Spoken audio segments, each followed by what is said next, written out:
To me, this is not just another nation. It is not just one of the family of nations.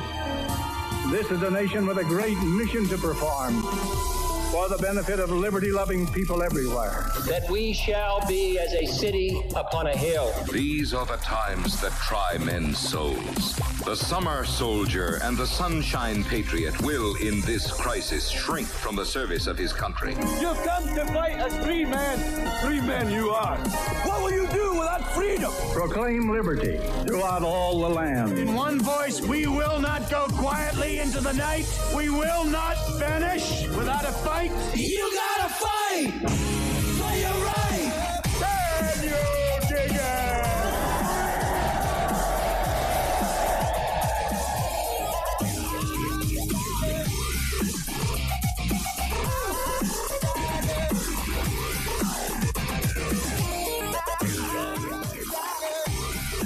Good morning, ladies and gentlemen. Welcome back to another edition of Real News in the Morning. We are very excited to be here with you this morning, as we are every single morning. My name is Grant Henry. Yes, that's right. Shannon went with the actual first name this time. I'm not sure what's happening to my end, buddy. David Shine Thompson, best friend in the world, sitting over there on the other side, man. How you doing this morning, buddy? Well, even though we are, obviously world famous Facebook, YouTube, and Twitch personalities, we are real people too, and we have real names. We're not just Shine and Mr. Henry. We're real.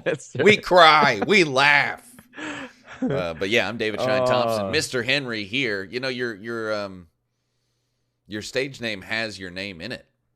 So that helps. True. That helps a little. It does help. Yeah. But good morning to you, sir. Who's this Mr. guy? That's right. Hey, greatest audience in the nation appreciation segment here. I'm going to dive right into this because we got a bit of a shortened show today.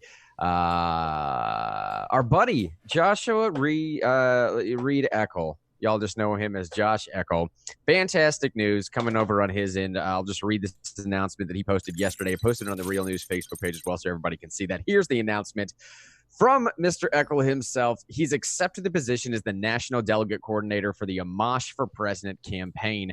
Campaign is working hard to ensure there's plenty of opportunities for delegates to interface with Amash before the election at the end of the month. So he'll be following up with people how to let them know how they can get involved soon. But I thought that was cool, man. Like, big shout out to one of our main members of the Real News audience, all the way back from Real News family, man, all the way back from the radio days. He was starting with Speaking Freely, dude. Program on the 92.3 FM AM 760 back in the Knoxville area, Speaking Freely.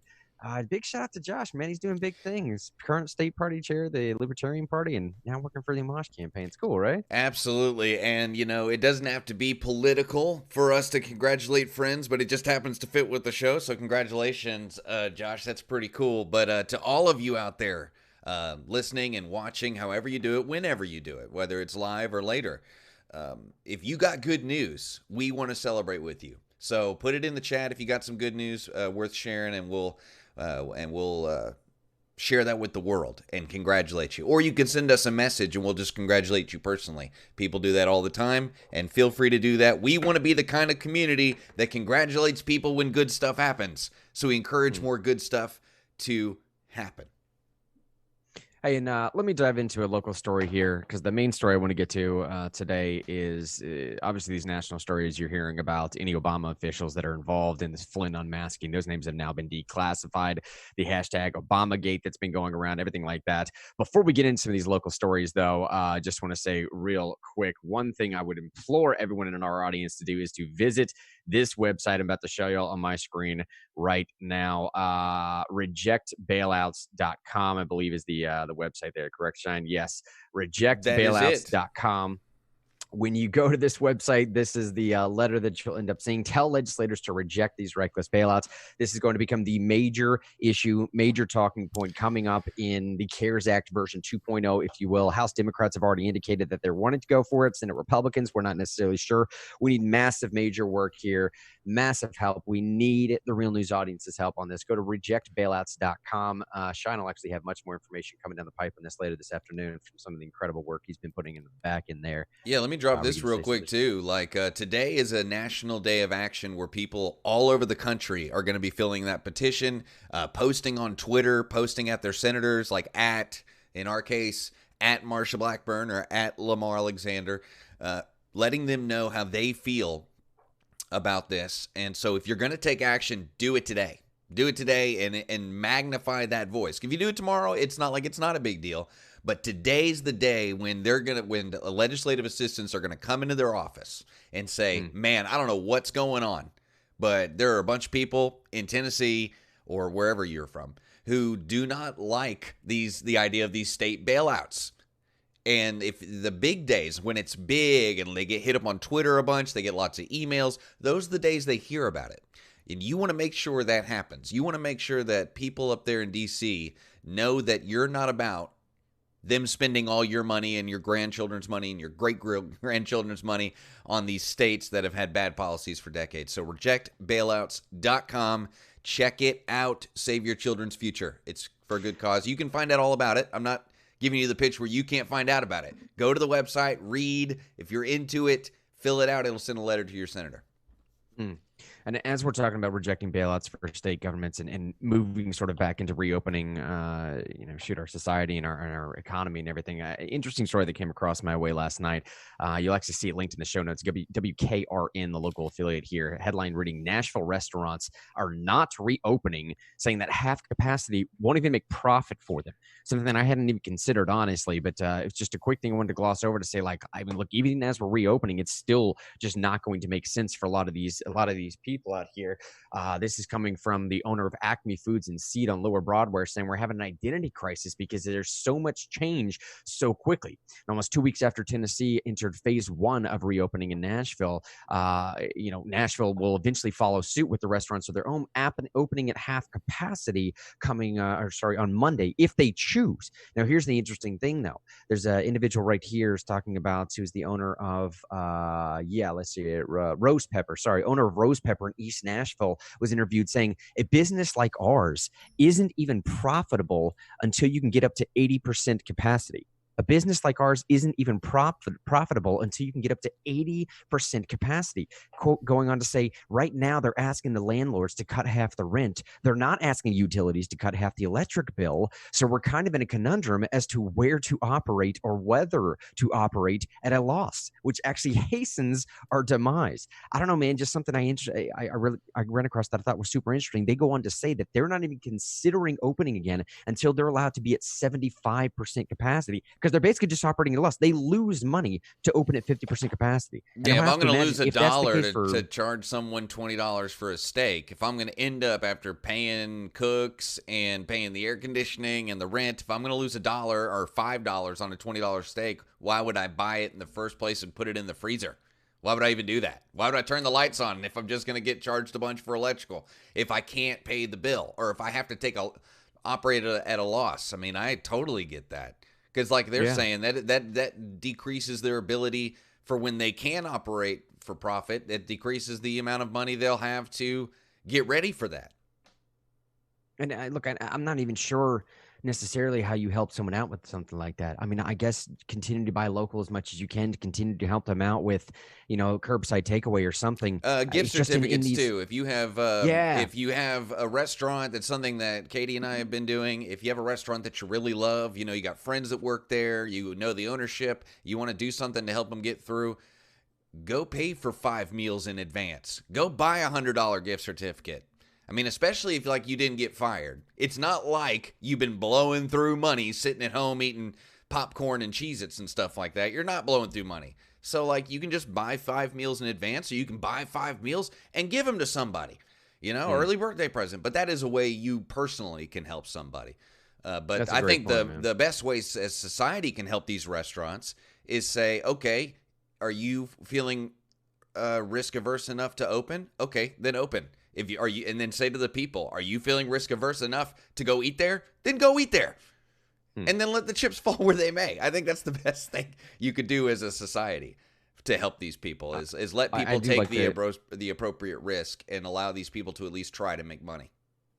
And that's a fantastic point you made, man, about the gift certificate. It is going to take a sense of almost of a charitable act in some small sense to help people get through some of the stuff. And it's just it's weird, turbulent times we're in right now where you just can't figure out a lot. And being that we have about 20 minutes left here until at least I need to drop some program this morning, I really need the Real News audience help with the situation, stories that have been going on. David and I were actually talking about this off air just a minute ago. This whole Obamagate situation, man. Like, I'm Obamagate. Yeah, right. I'm just not there yet, and I need people to help me get there. And I say that I'm prefacing these two major stories that we're getting into in just a second. We'll bring you people up to speed if you're not brought up to speed already. I'm going off the presumption that most in the Real News audience are probably where we need them to be with the story already. But if anybody's been following Real News since we were on air, or over the past year, or prior to when we were still in the AMF and doing that thing, you know how heavy Sean and I both went into this topic. You know how long we dived into, I'm talking not just the deep end, like the deepest layers of the cesspool that is the nonsense surrounding this whole, the Russiagate thing at the time. I mean, dude, we went all the way back and interviewed William Binney, the director of the sort of the intelligence or surveillance department, the technology development department of the NSA. That was William Binney. We interviewed this guy and he went into intimate detail about how from the very beginning, the transfer of the data packets show that it didn't come from within the United States. I mean, go listen to that interview if you want to. We have been on this, on top of on this, and then on this again. Like, we've been following this since day one. And frankly speaking, I've become a little bit jaded with the situation. I've heard so many times that we're about to get him. It's about to be this time. It's about to happen right now. And I just don't know how much more I can hear that before I've lost faith in it, buddy. I'm not going to lie. I've lost faith in it. And I stress primarily this headline from Politico. You'll see linked in the show notes. I really want to get to what the director of national intelligence is doing in a second, but at least the headline in Politico talking about Senate Republicans, they're not backing Trump with this Obamagate stuff. My quick take on this is, like, I get it.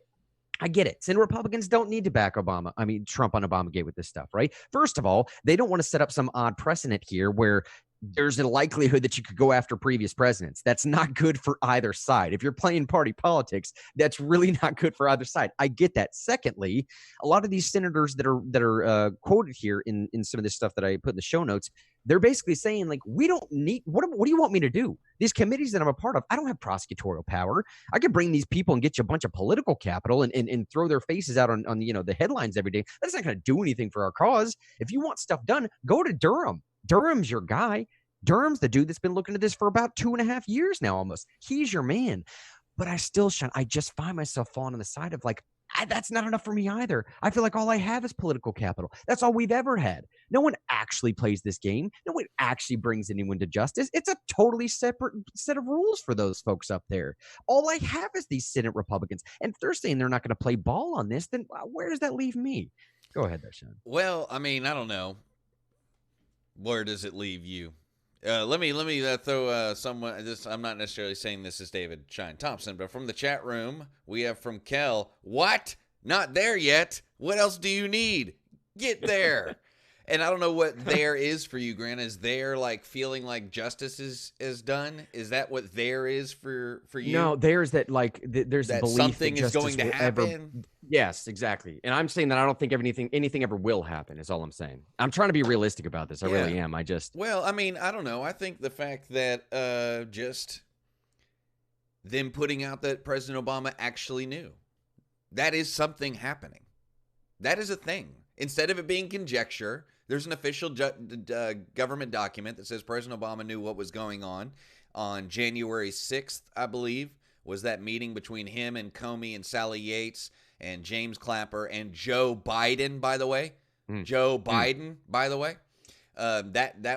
It's what's so funny is they're acting like President Obama being in that briefing. By the way, hopefully you're following along at home. Hopefully you know what I'm talking about, because I'm just referencing news stories right now. January 6th was the big reveal. That's what brought this whole thing back into the news, was the big reveal of who knew what, when did they know it. And they knew it on January 6th. That's very important because many things happened between January 6th and February 1st. You can follow that timeline on your own, though. I'm not going to break that down here. Jim Jordan, actually, if you can find any Jim Jordan video, he seems to love breaking down that timeline in his first response in every video. So just find a recent Jim Jordan video. He'll break it down. But President Obama and Joe Biden being mentioned in that, this is who knew and when they knew about going after Flynn and trying to either get him fired or trying to get him arrested. Everybody knew that. on January 6th. Sally Yates was very surprised. That's the former AG. She's saying she's been mischaracterized, by the way. It's like, you don't get to say that now. It's a government document. It's not changing. Awesome. It's been reviewed and double stamped and whatever. I mean, that's the way it goes. But there's been very interesting responses to that news, Mr. Henry. I go to the Wall Street. You can follow along at home this way. Wall Street Journal did an opinion piece. Oh, man, I told you the name of it right before the show, and now I can't remember it. Yeah, you're talking about, was it Barack Obama? Barack Obama, Flynn? lawyer president. Yeah. Type Wall Street Journal, Obama, lawyer president in Google, and it will pop up. This is a very interesting article from the Wall Street Journal opinion board. Not from some political operative, not from some Republican hack. You get what I'm saying? Not from a senator, not from a state lawmaker. This is the Wall Street Journal opinion editorial board. Spending time dissecting President Obama's little, what do you call it, leak the other day of him mischaracterizing the charges against Flynn. That's why they say lawyer president. President Obama said, and this is very important, I guess, before I drop an opinion, Mr. Henry. Tell me if I'm rambling a little bit, but President Obama said that Flynn committed perjury, and he said there's no evidence of anyone who's ever committed perjury getting off of it or something like that. It was a really weird statement for a lawyer to make. Yeah, it was. Really weird statement. And the Wall Street Journal opinion board, finally someone took what one of these people said seriously. Maybe it's because he's the president. And they said, okay, Barack Obama's a lawyer. Flynn was never charged with perjury. He was charged with like lying to the FBI or some kind of process crime, different than perjury. Right. Wasn't under oath. And they said, why would he do that? They didn't, what's really interesting, Mr. Henry, this is the way the worm is turned. They assumed that he did that on purpose, that it wasn't an accident or an oversight. They assume that these people, these powerful people, don't do things on accident. And I'm so glad people aren't giving these people the benefit of the doubt anymore. They said, okay, he mischaracterized this on purpose. That's the assumption of the article from the Wall Street Journal opinion board. And why do I keep emphasizing this? Overton Windows, okay? This isn't Mike Cernovich, Infowars, theblaze.com, wehateBarackObama.com, whatever.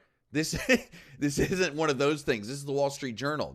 Where the Wall Street Journal feels good about assuming, just based on context, that President Obama on purpose lied about General Flynn. And then saying, why would he do that? And they think he did that because he's worried about some kind of legal trouble for himself. And they even go so far as to say criminal trouble for himself. Now, if that's probably worst case scenario. He's probably also worried about people he knows and worked with for years having criminal trouble for themselves. At the time, that he might have directed, right? Yeah, that he might have directed. And, I think presidents have a lot of cover. I don't think he's super worried about it. It would be precedent setting to charge Barack Obama with anything. And it would probably hurt future presidents. Probably wouldn't be the best idea. But people like James Clapper, I don't know. People like Sally Yates, I don't know. People like James Comey, goodness gracious, he has got to have some sweaty socks on right now. James Comey had. But I just wanted to talk about that Wall Street Journal article, Overton Windows, and the fact that Mr. Henry said he's not here yet. And I was pointing out to him to make him feel better. This is the serious news people and serious lawmakers are talking about this, and it's way different than it was in 2017. I'll say that's not only a fantastic point. It is honestly super encouraging, very, very encouraging. Right? I hope the real audience, if you're brand new to listen to this program, understand where I come from with this. For 2.5, almost 3 years, this was my bag. This story was my stuff. This is what I would focus on. I would talk about this on air. Shine and I would focus about this to the exclusion of even when Shine would say to me sometimes, like, dude, it's too much. Like, we're killing this story. It is literal dead horse at this point. We got to move on and be a bit more entertaining. I would still try and push some of the stuff here because it was what I was interested in. Right? Even at the time, I was thinking, this is such a miscarriage of justice. This is what Trump is saying now. Precedent setting, what Shine is saying right now. Precedent setting, sort of borderline treasonous behavior right here. I mean, you're talking about weaponizing unaccountable agencies. Weaponizing agencies to influence an American election. Dude, you thought that like Russian influence by buying $200,000 worth of Facebook ads was bad enough to get a special investigator or special prosecutor or whatever the Mueller's name was to come in here and investigate this thing for almost 2 years. We're talking weaponizing the FBI and the CIA, sharing data across with each other, metadata. We're talking the Director of National Intelligence today, the story linked in the show notes here. We're talking the Director of National Intelligence coming out and saying any Obama official that was involved in unmasking this Flynn stuff, their name is now declassified, right? Now, if you don't know what these FISA court warrants are, this is essentially a circumvention around the 14th Amendment. It basically takes the 14th Amendment and says like, nah, not so much. Don't worry. Don't even worry about it. The way the FISA court works. Pause button on the 14th Amendment. Yeah, sorry. Big pause button on the 4th Amendment. The way the FISA court works is this way. It's like, okay, so we have this guy that's not an American citizen living somewhere else, obviously, that we want to spy on. And so we're going to go ahead and spy on him. We don't need a warrant for that because, 4th Amendment, I suppose. Yeah, that's right. Unless he's Carter Page or Michael Flynn or somebody else. Yeah. But I unless suppose he's in the Trump administration, then he lives in another place. The idea is like what? I guess the 4th Amendment doesn't apply to non-American citizens. We could argue about that all day long. And the doesn't Trump matter. Let's say that it doesn't. Yeah, and the Trump administration. Yeah. So they spy it's on in these the Constitution. individuals. Okay? It's in the Constitution. 4th Amendment doesn't apply to the Trump administration. It's that last sentence. It's that final sentence there. It's the subversion. Right? So, follow the. I'm seeing a red man. He doesn't get 4th Amendment protections. Put it at the end. Yeah, add it to the end. Yeah. Footnote 1. Yeah. Red man. Sorry, I didn't mean to. Okay, continue with your breakdown. I didn't mean to interrupt you. I'm sorry. Oh, no worries. So, all right. So, pretend the 4th Amendment doesn't apply to non-American citizens. Let's say you're surveilling some Russian operative or foreign agent. Doesn't matter. Okay, so you're surveilling this individual. And let's say that he so happens to start talking to Americans, whether they be in the Trump administration or not. This is what's called incidental collections. It's incidental that you're collecting American information on Americans as well, right? So that's metadata of phone calls and emails and text message exchange. Now, what people don't stop to realize is there's something called a 2-hop rule within the FISA court, meaning if I were to surveil Carter Page or in this case, Michael Flynn or somebody, I can then hop twice to 2 different people they have also had communications with without getting a different FISA court renewal, without getting a different FISA court warrant. So Carter Page is speaking to, Donald Trump Jr. Donald Trump Jr. is speaking to President Trump. Boom, 2 hops. Now all of a sudden you can incidentally collect information on literally anybody in the campaign that you want to. That also counts in social media too. So everybody that you're friends with on Facebook, everybody that you're friends with on any social media platform. It's not just people that you know. It's people who are any way connected to you in 2 degrees of separation via electronic data. So anybody you've emailed, they can spy on them too. That's something they don't talk about a lot because that includes probably 25 or 30% of the country at any given time. If not 50 or 100%, because 2 degrees of separation in the world of online or Facebook is like everybody, but very odd. Well, so think about this incidental data that's collected here. What ends up happening is you can share that data around as much as you want to, but what you're not supposed to ever be able to do, unless you have a really good reason, is unmask the name of the American citizen. That is literal, actual, quintessential definitional stuff of the 4th Amendment. You cannot tell anybody else that's looking at this information who the American citizen is that's exchanging that because you haven't sought a warrant to get that information on the American citizen. And the 4th Amendment, as far as I know, does actually apply to American citizens. So back to the story at hand here. When Richard Grenell, now Director of National Intelligence, comes out and says, a list of the former Obama administration officials who were allegedly involved in the so-called unmasking of Michael Flynn's name without a reason to do so, unmasking of Carter Page's name without a reason to do so. What he's talking about there, and what he's basically saying, I've declassified all of it, which just happened. That just happened this week. I've declassified all the names of the individuals that did this unmasking. He's essentially saying, I have now let everyone know all of those folks that blatantly violated the 4th Amendment. That's the way I read this, man. That's why this is so big for me. That's why I'm so impassioned about this. But I still, man, one more time, I'm falling back on I haven't seen it yet. I just don't know what's going to come from it. Are you looking for the perp walk? Are you looking for a little bit? I am literally looking for some type of indictments and charges. I kind of feel like considering the American system in its current state of federal power, that we've had a lot of justice. I mean, Peter Strzok got fired. James Comey got fired. Clapper is disgraced. Brennan is disgraced. They'll never work in government again. No other president's ever going to hire them again. And you're like, oh, well, that stinks. They did a lot of, it's like, that's not a big deal, Shine. Of course it's a big deal. Have you not seen these presidents hire people like 3 and 4 times? Yeah. I mean, Barack Obama hired half of the Clinton administration. Bush 1 basically hired his dad's administration. It's a big deal that these people can't ever get back into government.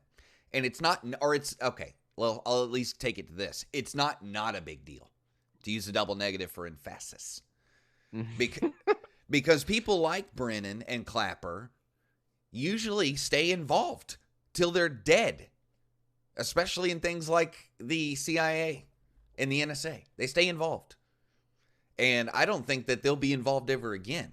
Now, I don't know if there's going to be more from this, Mr. Henry, but I do know, at the very least, mentioning that Joe Biden was in there is a big deal. Joe Biden has never been president, right? And I know he was vice president, but that's not the same. It's not the same. It's almost, tell me if I'm wrong. Is VP on the ballot? Do we vote for the VP, Mr. Henry? I don't think so. It's somebody that the president picks.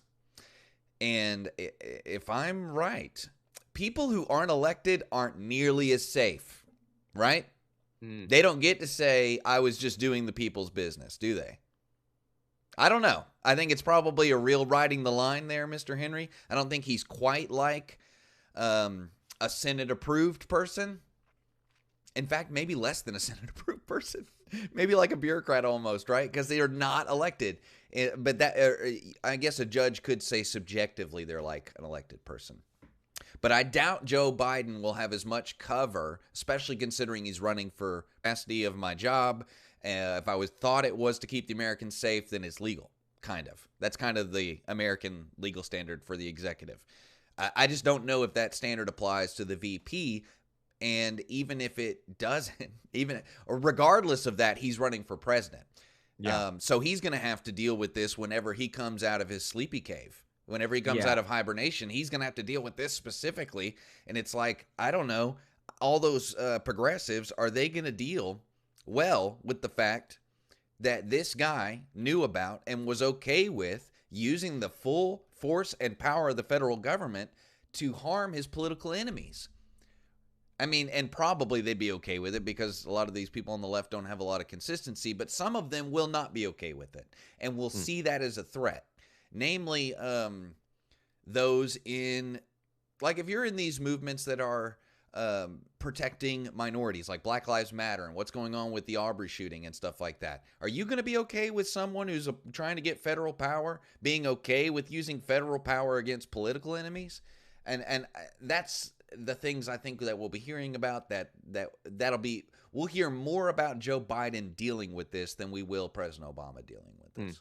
And I'll say this much too, man, in my last couple minutes here, and then I'll let you shine into the show, or at least continue where we left off here. I'll say, like you just said, Joe Biden may not be protected, and Vice President Biden is also now running for president.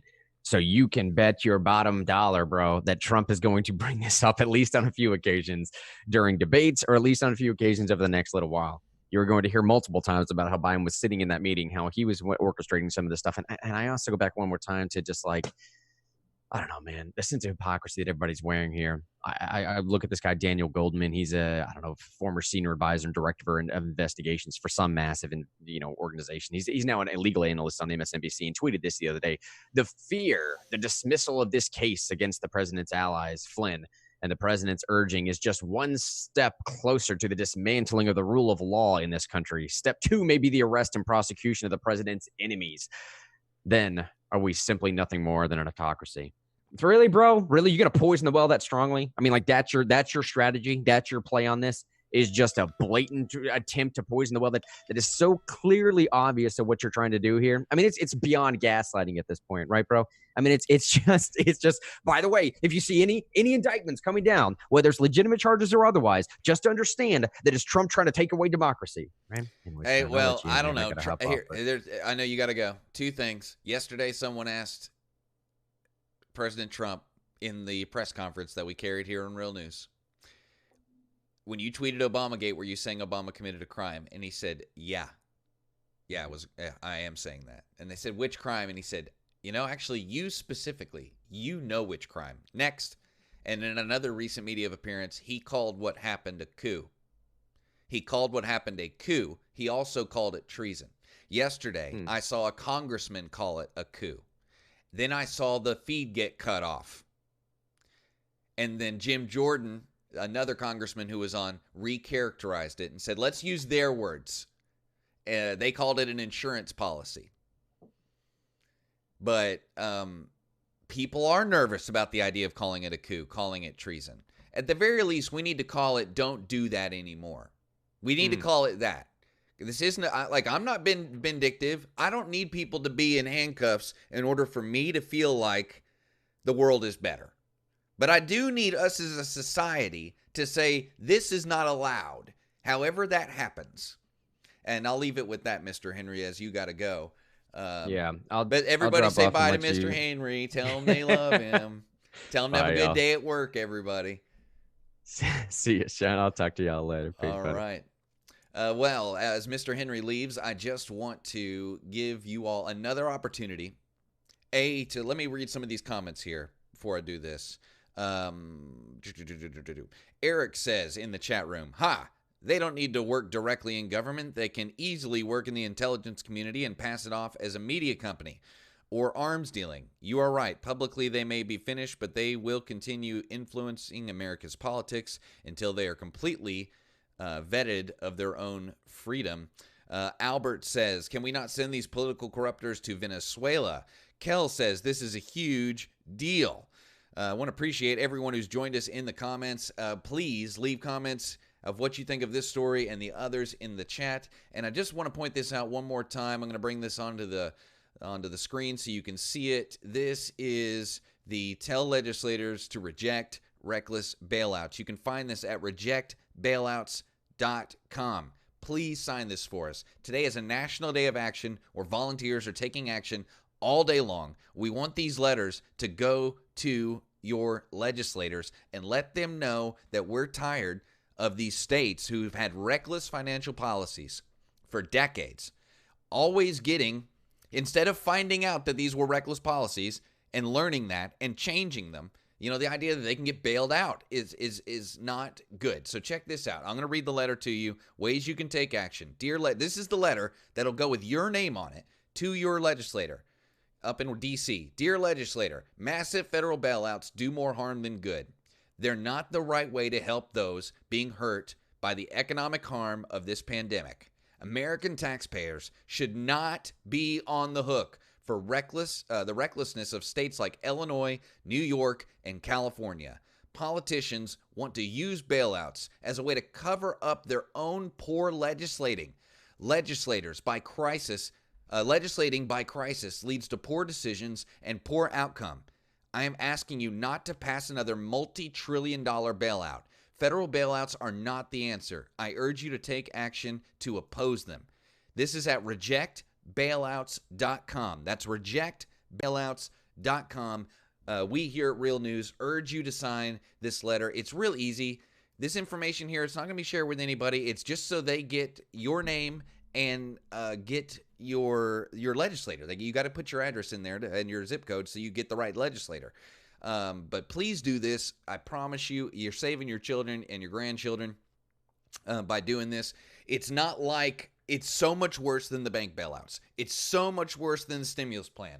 Because once we're on the hook for these state budgets, two things happen. A, we're never off the hook. You here as a Tennessean will be paying for Illinois, California, and New York for the rest of your life and for the next 10 generations or however long America lasts. Hopefully it lasts longer than 10 generations. But it'll never go away. We'll be paying those state governments for their operating costs for infinity if we do this. The other thing that'll happen is it'll set the precedent that federal governments are in charge of state governments' budgets. It's like not having a governor or a legislator anymore. It's the absolute federalization of the United States. And I know that's being a little hyperbolic, but I think it's true. You can make a difference at rejectbailouts.com. That's rejectbailouts.com. I really appreciate everyone coming to hang out for the show today. You've been watching Real News. I'm your host, David Shine Thompson, and we'll be back tomorrow morning at 10 a.m. Thank you so much for watching Real News. Check back with Real News later on today. I'm going to be posting content, maybe some news, like straight up like news broadcaster type videos, and then also videos you can share of our Reject Bailouts deep dive. Pick your favorite Real News personality who came on with us the other day and share that video and use the hashtag Reject Bailouts. Direct your friends to rejectbailouts.com. This has been David Shine Thompson. This has been Real News, and we'll see you tomorrow morning at 10 a.m.